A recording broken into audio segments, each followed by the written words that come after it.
Kita lanjutkan kembali berdialog. Saya kembali menyapa Gus Yassin. Ya. Gus, sudah ada tidak inisiatif dari Fadli ataupun dari kerabat keluarga yang berupaya untuk tabayun terkait dengan polemik puisi ini? Ya, kalau kita sih berharap ya Mas Fadli adalah kemarin saya mendengar berita juga beliau mengajak Mbak Yeni atau siapa membahas puisi. Saya nggak tahu sampai kapan ada pembahasan. Sampai sekarang pun saya saat ini sebenarnya nunggu beliau, kedatangan beliau, ternyata yang hadir juga Mas Nizar, bukan beliau. Jadi kami nggak bisa apa-apa. Tapi sesungguhnya keluarga juga akan dengan lapang dada, dengan tangan terbuka untuk menerima jika ada upaya tabayun itu. Pasti. Insya Allah pasti seperti itu. Kita hanya butuh tabayun aja. Oke. Kita butuh ngobrol aja. Kapan ketemu? Baik, saya kembali ke Prof. Mahfud. Prof. Mahfud, Prof. Mahfud masih bersama kita? Iya, satu saya kira closing statement dengan Ainus. Iya, Prof. Bagaimanapun Kiai adalah seorang guru dan tauladan, apalagi ini Mbah Mun ya. Ini adalah simbol kehormatan para santri. Bagaimana kemudian semestinya santri bereaksi terhadap puisi ini? Halo, Prof. Mahfud. Prof, bisa mendengar suara saya dari studio? Belum ada suaranya? Suara belum ada, Mas Do. Baik, saya terlebih dahulu ke Gus Yassin. Gus Yassin, disebutkan tadi bahwa banyak kalangan santri yang juga tersinggung sesungguhnya. Bagaimanapun memang ini kan guru dan tauladan bagi para santri. Bagaimana kemudian sebaiknya santri agar tidak tersulut terhadap isu puisi ini, Gus?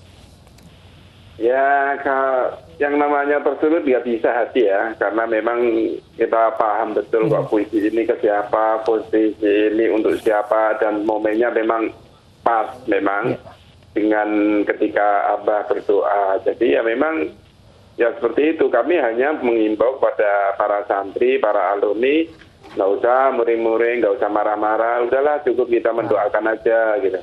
Siapa tahu dia khilaf, dia nggak paham, itu menyakiti dan menghormati kiai gitu. Baik. Saya ke Prof. Mahfud. Prof. Mahfud, Kiai Haji Maimun Zubair kita ketahui bahwa seorang kiai karismatik, bagaimanapun dia adalah guru tauladan, simbol kehormatan bagi para santri yang tidak sedikit begitu. Bagaimana sesungguhnya santri juga bereaksi terhadap isu puisi ini?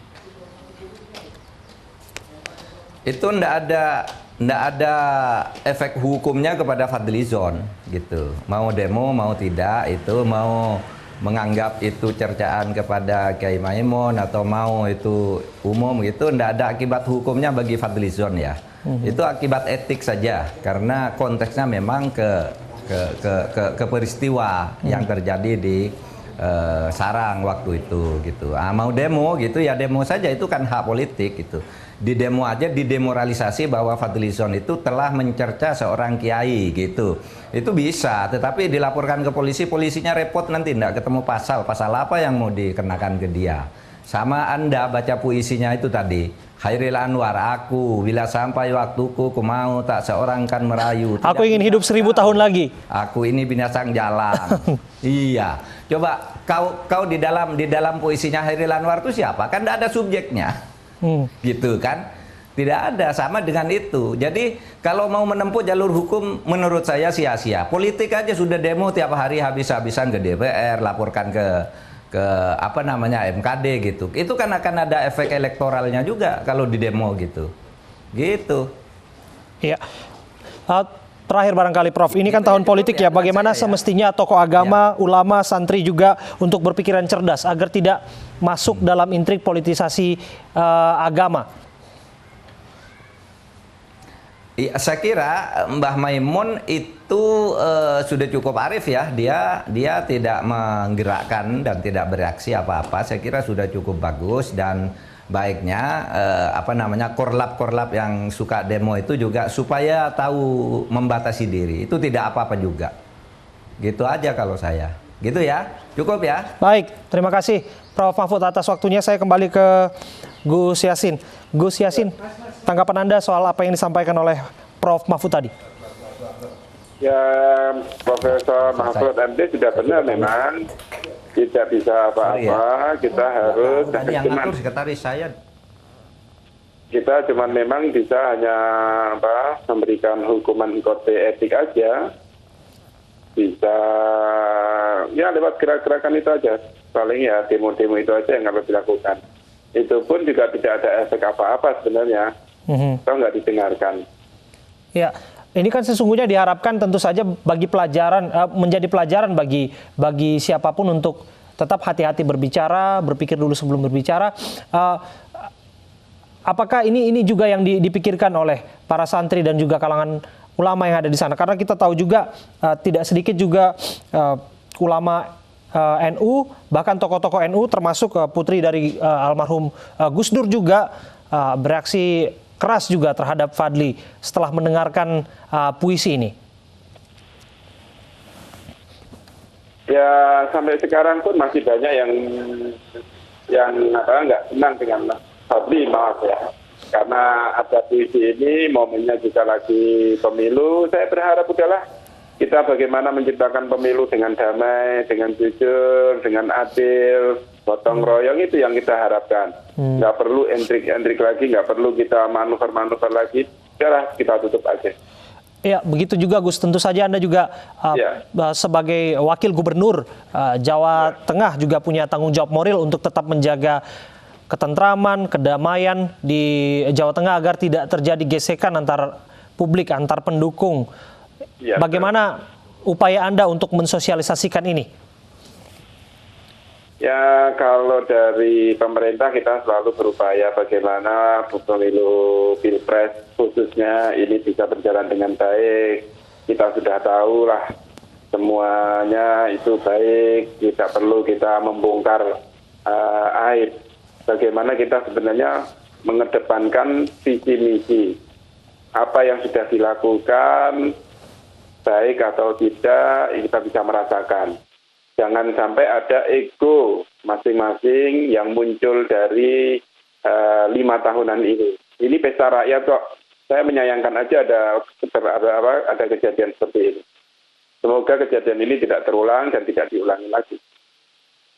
Berarti akan ada upaya sebetulnya untuk mendamaikan suasana di sana, untuk mengingatkan para santri untuk bersikap lapang dada sajalah, ikhlas saja, begitu ya Gus? Ya, sampai sekarang alhamdulillah nggak ada masalah kok. Kalau ada demo itu wajar lah. Itu kan hanya untuk meluapkan emosi aja. Iya. Soal disebutkan bahwa akan ada laporan ke aparat kepolisian, ada ultimatum 2 kali 24 jam jika tidak ada permintaan kan maaf Ansor. dari Fadly. Ya, itu dari Ansor. Dari Ansor ya, Gus? Ya, itu dari menjadi hak teman-teman mereka ya NU. untuk melaporkan itu kepada aparat kepolisian sebagai warga negara barangkali. Betul. Iya. Gus, apa yang terakhir yang ini ada sampaikan Gus? Saya ingin menyampaikan kepada para santri, dengan adanya kejadian-kejadian beberapa minggu yang lalu, saya berharap santri ini kompak. Sudah waktunya kita kumpul, kita membela kiai, kita membela akidah Nabi, kita harus tegak lurus. Baik. Apa yang Anda sampaikan tentu saja ini mewakili dari rasa dan juga pernyataan keluarga termasuk Mbah Mun sendiri, ya Gus Yassin. Betul. Kita diperintahkan untuk mendengarkan guru-guru kita. Baik. Di ujung telepon kita juga sudah bersama dengan Kapolda Metro Jaya. Saya pamit Mas ya. Iya. Oke. Ya, kita sudah bergabung bersama dengan Kapolda Metro Jaya Irjen Pol Gatot Edi Pramono yang juga merupakan Kasatgas Nusantara. Assalamualaikum, selamat sore Pak Kapolda. Selamat sore Mas. Ya, Pak Kapolda ditugaskan untuk menjadi Kasatgas Nusantara di masa Pilpres, tentu tanggung jawabnya besar untuk Anda sebutkan cooling down begitu, supaya tidak terjadi maraknya sebaran kebencian, saling dengki satu sama lain antara pendukung paslon tertentu. Bagaimana kemudian ini bisa dilakukan secara independen?